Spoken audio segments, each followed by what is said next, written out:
Oh, so we're live. Hi. Hey, everybody. Hey, guys. It's Sarah. I have not done a live show on my channel in a hot minute.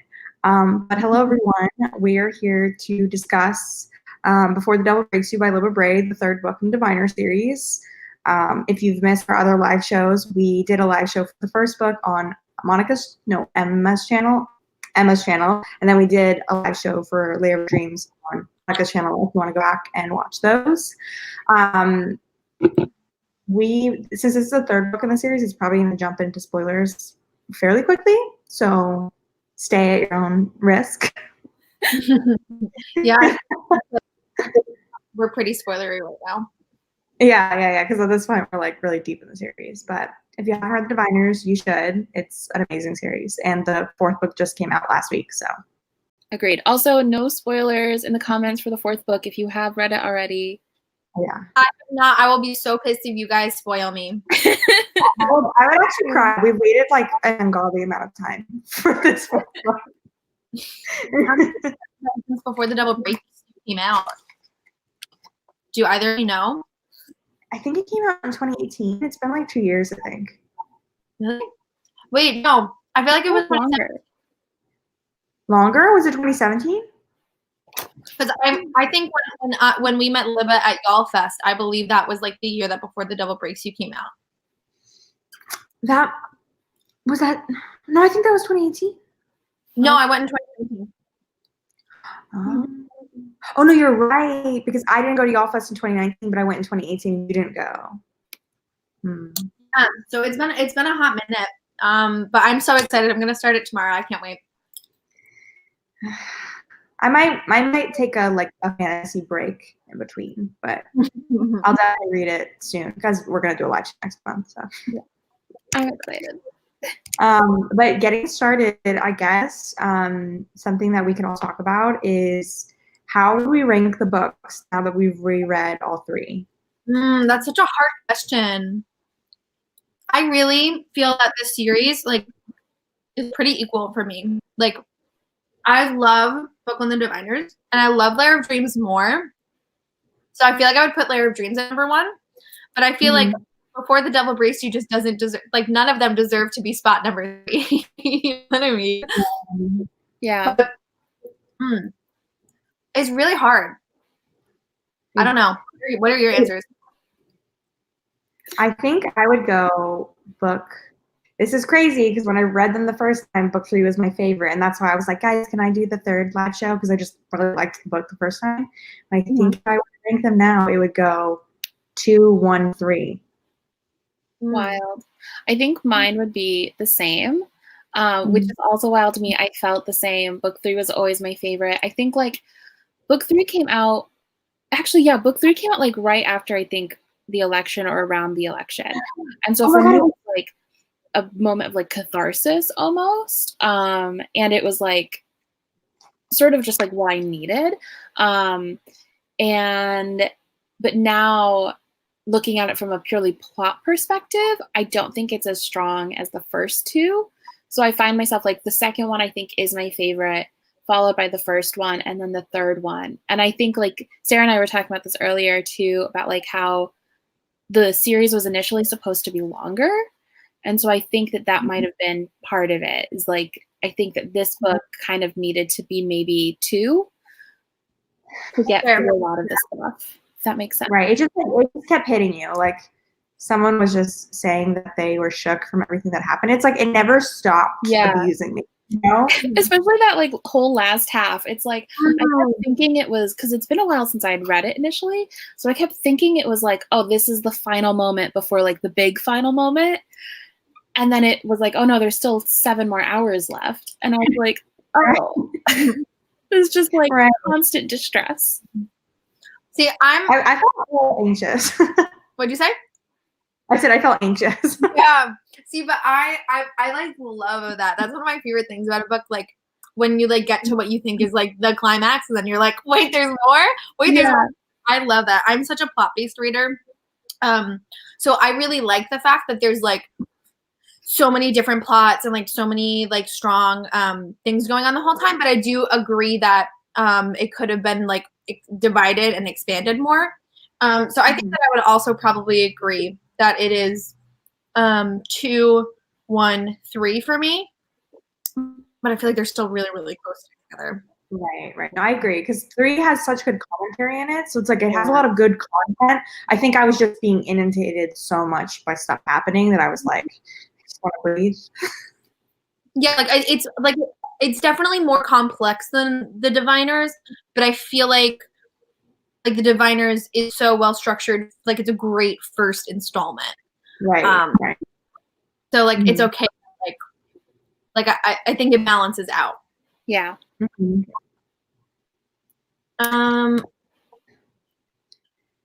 I feel like a big thing to talk about in this book is Jericho. Mm-hmm. So if you guys haven't tuned in to any of our other live shows, we do not like Jericho. So reading this book actually made me one like him more and frustrated. I think this was part of like why this book ended up being my least favorite and why I kind of feel like it needed to be longer is I just feel like Jericho's whole character development was like it was like night and day all of a sudden. And I kind of felt like the plot device of like having him, and we're getting into spoilers right now to anyone watching, having him just like take the serum and then have him like basically try to assault Evie.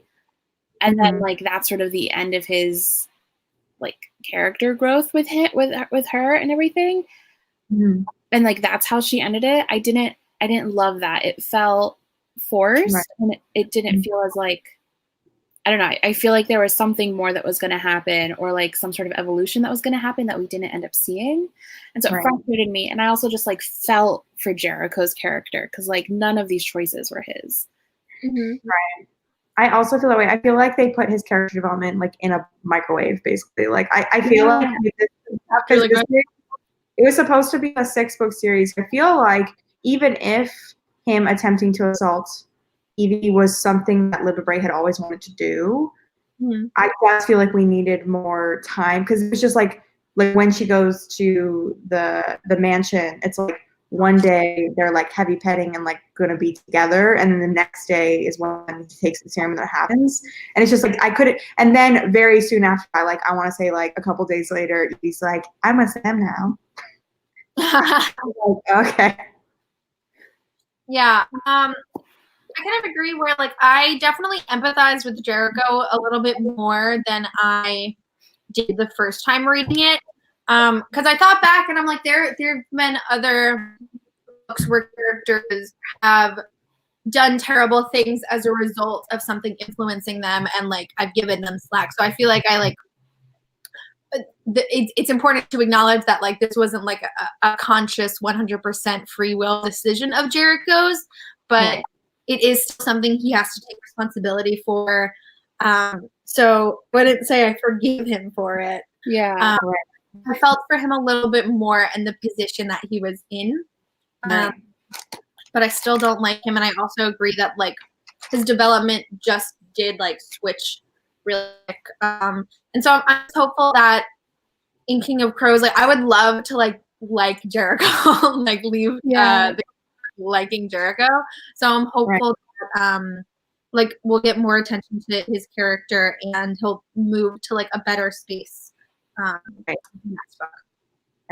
Yeah, I think he's gonna come. Obviously, I think he's gonna come back because his character left. Like someone just said they're waiting for him to come back, and someone was like, "Oh, he didn't get a resolution. He just poofed." So I think because he was taking the back road to the city, I think is what's gonna be funny to me is he was taking the back road to the city, but like at the end of the book, everyone is like dispersed, and like a lot of people aren't in the city anymore. So he's gonna get to the city, and everybody's like back at the mansion. Or something frustrating like that. Yeah, I don't know. I kind of feel like she was trying to do something about like some sort of commentary on like toxic masculinity almost, because like I felt like that's like Jericho always sort of had a slight desire, I feel like, or insecurity about his like own masculinity, and I feel like that's what maybe was trying to do. And I think like had there just been more time spent developing that, I would have like bought it more.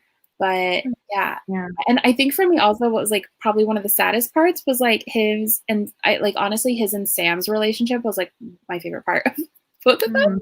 I just like, loved their little like antagonistic friendship. And so I was sad when that was over. Right. I think he's definitely going to come back in the third one. And yeah, he's not going to get redeemed for what he did, but I think he'll be redeemed in the sense that everybody knows it was because of the serum. And then I also wonder because like Lily Ray's just killing people left and right. I wonder if he's going to die because he doesn't have the serum anymore. And he's going to like do something heroic or something. I feel like it. I feel like he's not going to get like, because I mean, getting into real spoilers now, like Mabel wouldn't like get a good resolution or anything. Like she was just like gone. And I don't expect her to give us like a super satisfactory ending with all of the characters. And I'm terrified for that. Yeah, let's talk about Mabel. So the first time I read the book, obviously every time I read the book, I'm shook by Mabel dying. But I was like especially shook this time in that I was like, I really feel like she didn't get her day in this book. Like she gets her own plot line in this book, but it's like I feel like we waited for Mabel to get that. And then it was just like I get like as Ling mentions this at the funeral, she's like, oh, she wasn't always a good person. And I think that was the point of this book, to show that Mabel had some depth, some complexity. But like, I don't know. I'm not saying that she did.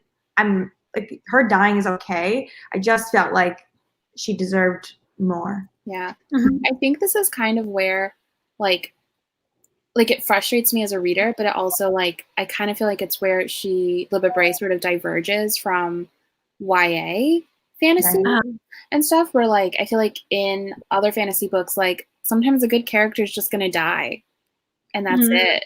And I feel like Mabel is that character. And it makes me nervous for especially knowing like Libba's past, like having read some of her other books. I know that she is not afraid to just like be mean to characters. Like even Will dying, I felt like he'll never get a resolution with Evie. Like we'll just never get that. And I'm like, ugh. I hope she sees his ghost. Maybe that'll be the resolution with like Mabel and Will and all of them. I would love that so much. Like if like oh yeah, because there are characters that can speak to ghosts, so that would actually be an interesting way to integrate. I would love. That's a good theory. That maybe. What'd you say? I said, picture this. Okay, I'm into it. She has a resolution with Will. It's like a heartfelt scene. The King of Crows is there. The ghosts are there. She gets to talk to Will, and then like, the King of Crows is defeated, and then James gets released from the prison, but he also has to go to the afterlife, and then Rotka's waiting, and Will and James walk out together. All of us sobbing. Also, like Ling can't Ling speak to ghosts and dreams too? So that could be another way that Mabel could be integrated into the story. That's true. I feel like that is a strong possibility because we said Mabel really didn't get a resolution. Like, even though she's dead, like this is a book where she could potentially have a scene in the upcoming story. Yeah. True. Yeah. So. But yeah, her whole plot line was real sad, especially like once you know it's coming and you see all the red flags. I had forgotten though about the boyfriend not being honest. Me too. Yeah. On the level, I would say. On the level. Yeah. So that was upsetting. Yeah, Mabel is a character that I didn't really like for the most of the first time, just because I was a young reader and I just wasn't as interested in her, which is a recurring theme that I've had as a younger reader. But this whole reread, I've really gotten an appreciation for her, and I'm glad that we like finally got a story about like her and her character development, because her storylines in the first two books I feel were like very like Evie and Jericho centric. And so it was really nice to get to know like Mabel as a person and get to like really got to know her more in this story. And it just sucks that like it's all just so she could die in the end.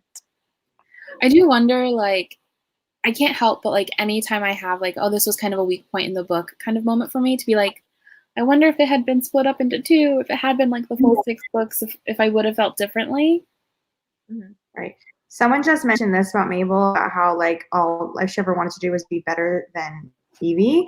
But and then they also commented like they didn't think her character was strong enough to continue. I almost feel like that also like circles back to like what we've been talking about with what Libba Bray does with her female characters, where she makes them really complex. Because I imagine you were 17 and your best friend was blonde and popular and like a radio star, and like everywhere you went, people just told you were like a handsome woman. I feel like you would definitely be jealous of her. I think it makes sense that a 17-year-old is going to be like, oh, I had sex before my friend. Yeah. I just think it adds to like the real like the realness. I was going to say realistic, and I was like, that's not a word. Of like them as characters and like human. I agree. I feel like that was a huge driving force for Mabel in a lot of this book. Was just like her feelings towards Evie. Mm-hmm. I distinctly remember one of the scenes that really struck out to me. I think it was probably like maybe like 3/4 of the way through the book. And it's a chapter, and she's just like, why like does everyone have to be like more important than me or prettier than me? And it just like went through this whole like this long monologue of like all of her insecurities. And I feel like that's something that is really important to her character, because also like with her parents always really overshadowed her, and she wasn't like, she grew up in a space where she wasn't fully allowed to like be herself or explore her identity. So I think it's reasonable that when she has a friend that's like always in the spotlight and always one-upping her, like she would have a drive to want to one-up them, or to like just want to have something that like she could say was hers. Right. Mm-hmm. And it also goes into her teaming up with like the anarchists and whatnot. Like she just wanted something that she had power in, because she never had power in her life. Mm-hmm. What were our thoughts on everybody having sex in this book? Like everybody brought it on. Like I feel like a Marvin Gaye song was like playing for a portion of this book. I was like, you gotta do it now because they're all gonna die in the next one. Stop it. We don't want to die virgins. I love YA books that include like, yeah, I agree. Part of relationships. Like I hate that the history of like making it so like vague and taboo. I don't think it helps anyone. And I think it's realistic to the characters and their story and where they are in life. I agree. Yeah. I just thought it was funny that she like put it all in a line. It was really like, it was Mabel and Arthur, then I think it was Evie and Sam, and then it was Henry and his boyfriend. And I think like, and then Alma, and then Ling had like a dream about Alma. Mm-hmm. And then Henry and Theta, right? Memphis. Sorry, Memphis. Henry is Meg. Yeah. I will say that I like the fact that like the way that she writes those scenes is that she writes them pretty awkwardly, like purposefully. Right. Like I like the one with Evie and Sam, I thought was like really cute, and like it was very sweet and like simple and not awkward in like a bad way, but awkward in like a realistic way. I agree. But yeah. Also, that makes me feel like, do you want? Because it's funny that out of that list, yeah, like obviously the only person that wasn't like having actual sex was Ling, because it's revealed that I feel like she's like asexual but kind of demi at the same time. It's not really said explicitly, but like, what did you guys think of like Alma and Ling? I like that Ling does get like some sort of like relationship, like a different kind of relationship in the story.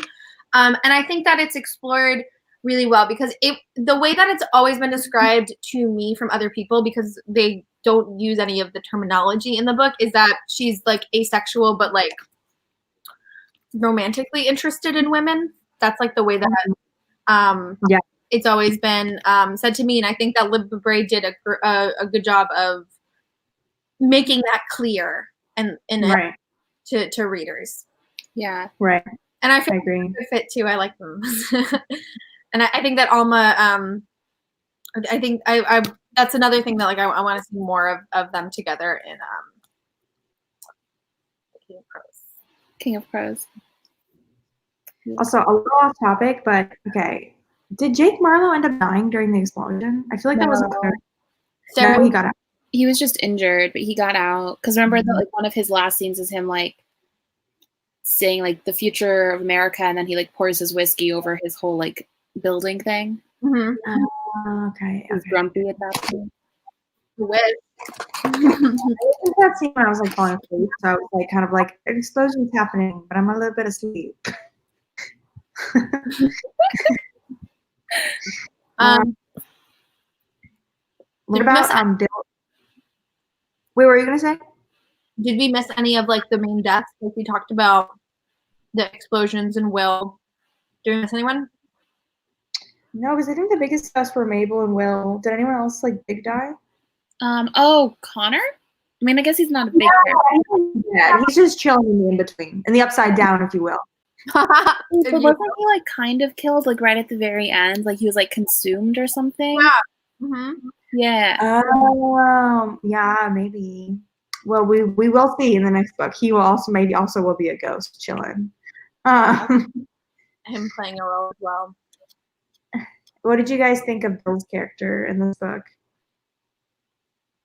Of Connor. Or Will. Bill. Bill. Blind- Bill. Yeah. I had totally forgotten that you end up liking Bill at the end. I think I just like remembered that he did mean things to Isaiah, and so I was like, no, we don't tolerate being mean to Isaiah. But I really love his character growth, and I'm really excited to see like where his character goes in the next book, because like I think he deserves a happy ending. Like obviously he did like bad things, but horrible things were done to him. Mhm. Right. Not that that is an excuse, but Again, I'll more sympathy for him in this book as well. Right. Yeah. When they had the flashback where he talked about how he like was best friends with that horse and he had to put the horse down because its leg broke, I was just like, sad. That was a big character death, that horse. Yeah. I love this comment. I don't like Bill, but I like his storyline. Yeah. And it resonates with me. I think that makes sense. It's really hard for me to get past what he did to Isaiah. Yeah. Right. I think like he felt, it seemed like he felt entitled to it. Mm-hmm. Like that's something that, whereas, like, I don't know, I guess it's interesting because Jericho hurting Evie, like there was like a secondary substance that forced him that way. But whereas with Bill, it was like the experience and the trauma that he went through that caused him to do those things. Right. So I guess it's interesting. But yeah, with both of them, I definitely have a greater appreciation for both of their storylines, and I'm more intrigued with following Bill's story in the last book. I'd also like to see a better resolution for him. Yeah. Right. Well, now that he's traveling, it's kind of funny. I don't know why. Like they're traveling underground, and I was like the underground rail. Yeah, no, the underground railroad's not necessarily underground. You know what I'm saying? I was like, it's underground. Wait, isn't that what that was though? Like, wasn't there a history of that in the? Oh, maybe you're right. I thought I was just being like. I could totally be forgetting.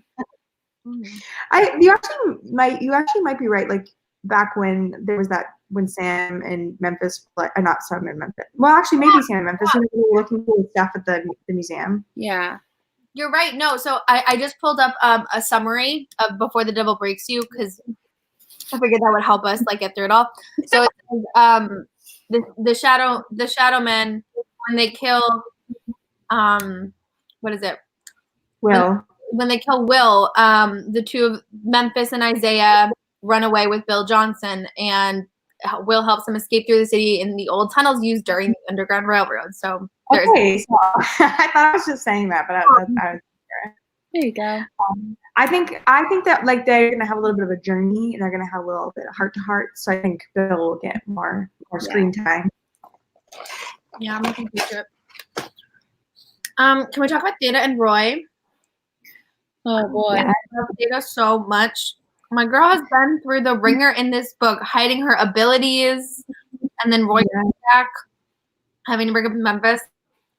I was really- really hoping. I like couldn't remember what happened with Roy, and so like when they all showed up when she went to go kill him, I was like, great, you're all gonna kill him together. And then Right. Hold hands, kill him. What'd you say, Sarah? Like I was gonna say that they all hold hands like they do when they kill ghosts. And I'm like, you guys are like getting rid of all these ghosts. There's one evil man. and they got rid of some ghosts that were perfectly nice. So I'm like, okay, you can get rid of nice ghosts, but you won't get rid of a literal demon named Roy. Like, Yeah. Oh Roy. yeah, I really would want her to kill him. Or like I wish they had let her at least burn him a little bit more, so he could be like really actually scared. Like, her handprint, you know?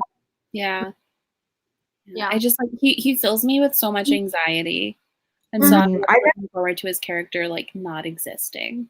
Yeah. He's gotta die in the last book. There's no way. For sure.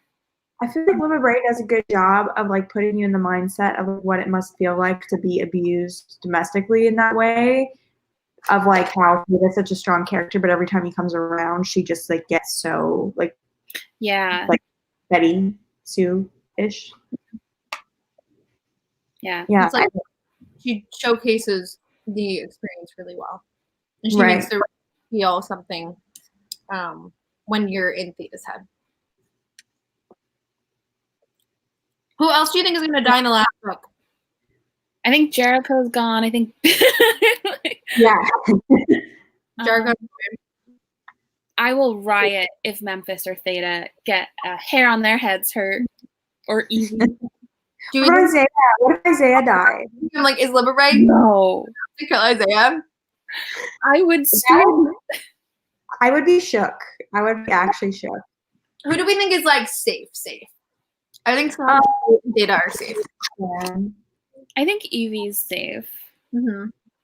I bet Sam's mom is gonna die. I bet they'll be reunited and then she's gonna die. Yeah. I don't feel like Sam's gonna get that happy ending with his mom. Jake Morrow's gonna die. Well, 100%. The King of Crows is gonna kill him. I bet he's gonna finally get to see the King of Crows. The King of Crows is gonna be like, bye. Yeah, I am a little worried about Sam and Isaiah. I know. I keep like not wanting to say Sam's name, but I'm like, I will lose my mind. Like, We would have no boyfriend. Someone just said if Ling dies, I'm gonna be so upset. I don't think Ling's gonna die. She's not on the radar for that. no, I don't think Liberate would kill the like main disabled main character. Like, Right. oh no. But also like we're talking like death is like the worst thing. Like they could also go through so much more shit too and still be alive. You know what I mean? I don't like this game. Stop this. My biggest guess is I think Isaiah's gonna die. I think that's my like big guess. No. I think Sam's gonna die. Ugh, I can't. No. That's my guess. I try and always crushed me before. I do not put it past her to crush me again.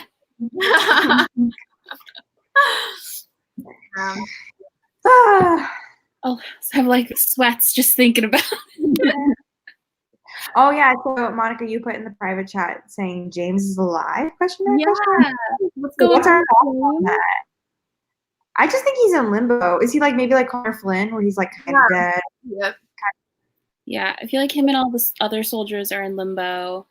Mm-hmm. I feel like James is another character who could come back and like have an interaction with Evie throughout the story or something.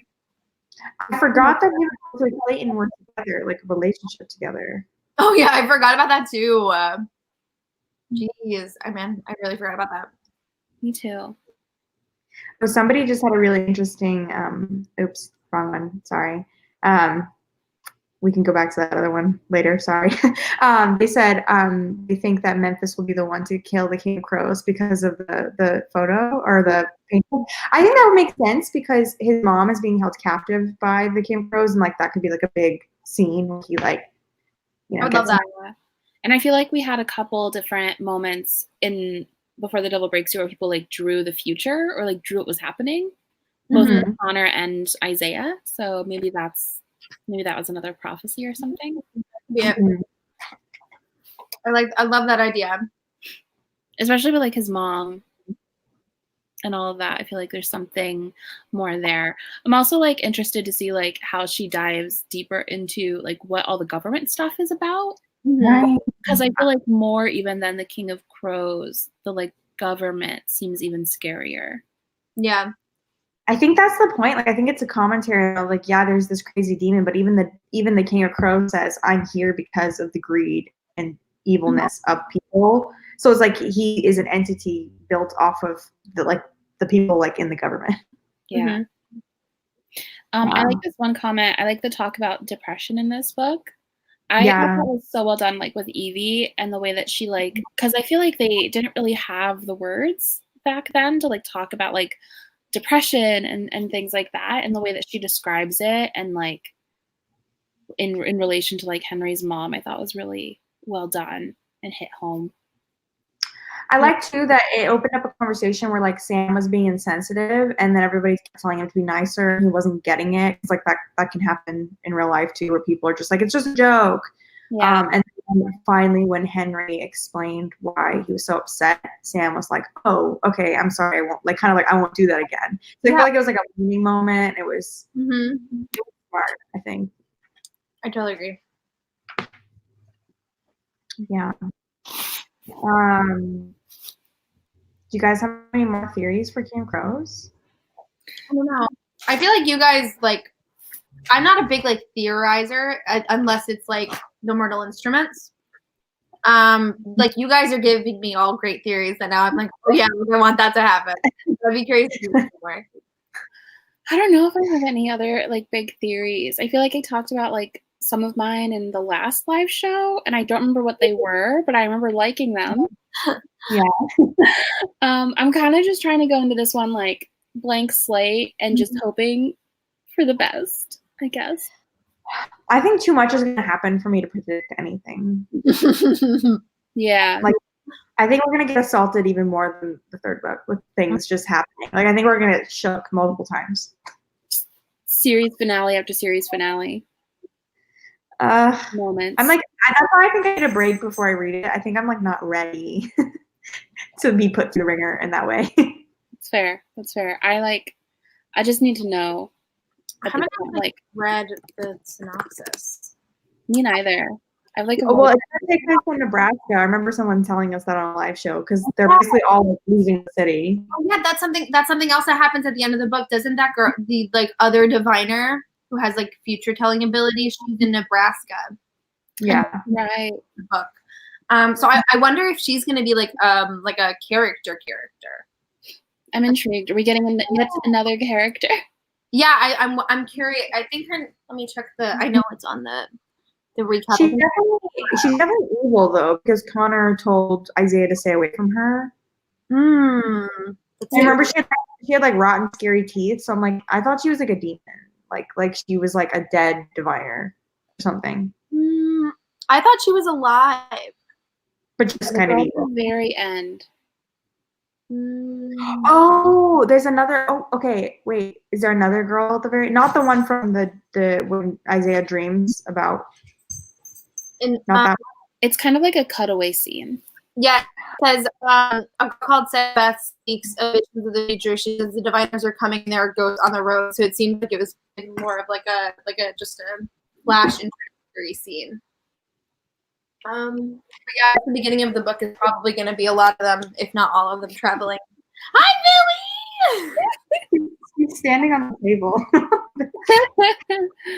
Came to say hello. This book would also be the diviners because they have the eye. Billy's like the diviner symbol. Who is the diviner? Because Billy only has one eye, and the diviner.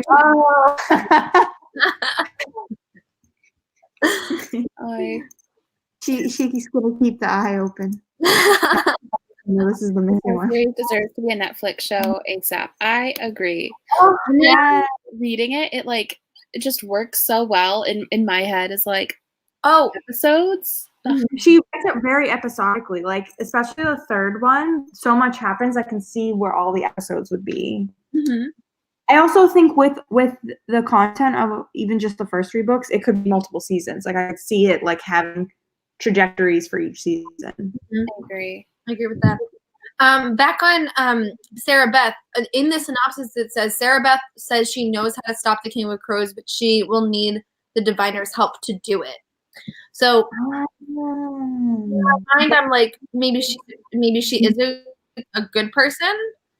I mean, we don't know this girl, like that. She could be saying that she wants their help stopping him, and then be on his side. Crazier things have happened. I just remembered the Christian girl. What was her name? The one who died? No. Sarah No. Snow.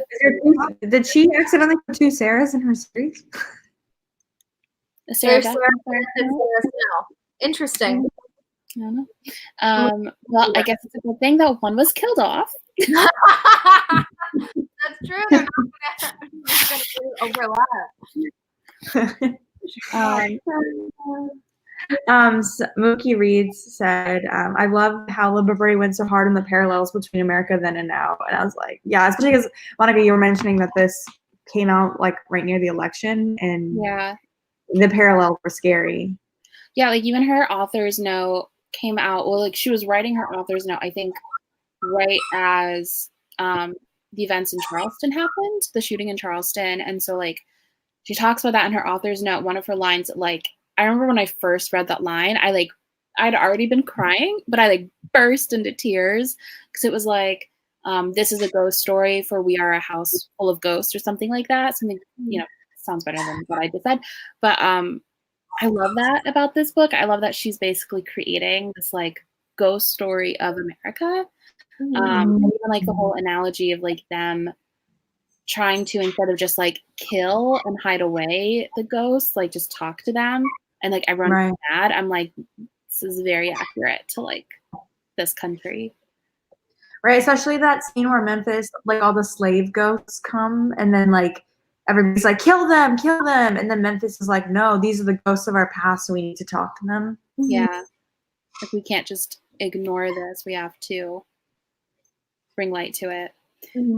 Yeah, Somebody found the right quote. there it is. I saw that you tweeted that today. It messes me up every time I read it. Liberty is just like her mind, She's like Her really talented. mind. No, she's really such a talented author. Like people always complain when like you don't have anything like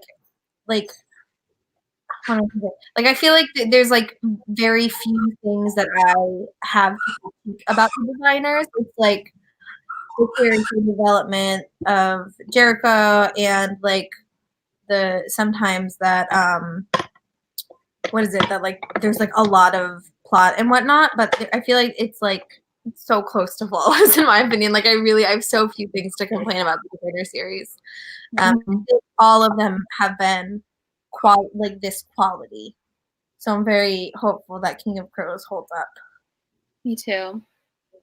I think it'll be good. I think it'll just be like so much happens. I can't imagine it being bad. Yeah, I would be very upset if I didn't like it. I would be very surprised. I would be surprised if I didn't like it, because even when the first time when I read the series, obviously I feel different about book 2 now, but the first time I read the series, I didn't love book 2, but I still thought it was really good, like still 5 stars. So I could see myself giving it 5 stars, but also being like, oh, it wasn't my favorite in the series. Also, I'm really sorry. Billy is just going crazy in the background, her choice. Okay. Billy can do whatever she wants in my eyes. She's like, wait, sorry. Oh, it's just that she's a crazy dog. I kind of feel like Libet has entered almost like J.K. Rowling. Like, He was eating my popcorn. Sorry, I gotta go get it. What is she eating? Her laptop cord. What were you saying about like J.K. Rowling? I kind of feel like she's entered that Harry Potter stage for me as a writer, where like I can recognize issues, but I also like it's just I love her writing so much. I agree. I feel like she is like objectively a good writer. Yeah, except Libet is obviously not nearly anywhere. Less Is knowledge. probably I really like love that. emojis. Trying to add diversity to her books, like actually. Yeah. Yeah, I feel like The Diviners is up there for like really iconic series for me. Yeah. Yeah, it's truly one of my favorite things, like one of my favorite series. And it doesn't get enough hype. It I doesn't. really feel like People sleep. I feel like it should be on like big popular like YA series levels. And it's Yeah, not. I agree. It's not. I was like really sad that it didn't list at all this round. So Your times list. It's a shame. I like to think though that between all of us talking about it, plus the few other booktubers that really love it, we're like been powerful enough to get people to buy it and read it. Oh, I firmly believe that too. YouTube absolutely has to be a huge driving force in the Diviner series. yeah. Because I've had a lot of people tweet me or tell me that they've read it because of me, and I know the same for you guys as well. Yeah. It's a good time. I get why people haven't read it leading up to this, because I think like it goes against so much of what is standard in especially YA fiction right now. There's like so many perspectives. They're huge books in comparison to a lot of other YA. There's years in between each one, so you're kind of like asking a lot more of readers than I think any other like popular YA series does right now, which is unfortunate. I kind of wish that it was more common to take more time between series, because I think that, you know, the output, maybe you don't get as much, but you get better quality oftentimes. And so, yeah, I get why people haven't picked it up. It makes me sad. And I think like all the cover changes and like it's confusing for people, and historical fiction doesn't always like appeal to everyone. Yeah. I am so confident that if they kept the style of the first covers, it would be like much more successful. Literally, everyone has owned the first series in their lifetime. Like, especially if you were back on like early BookTube, like I feel like everyone has it. They just didn't read it. Like I've had numerous people be like, "Oh, yeah, I've always had the copy because the first one was so pretty." I just don't know. Like, here's the thing: Twitter exists, and you see what we're saying about book covers, and then like I don't understand the marketing at publishers. Like, I'm like.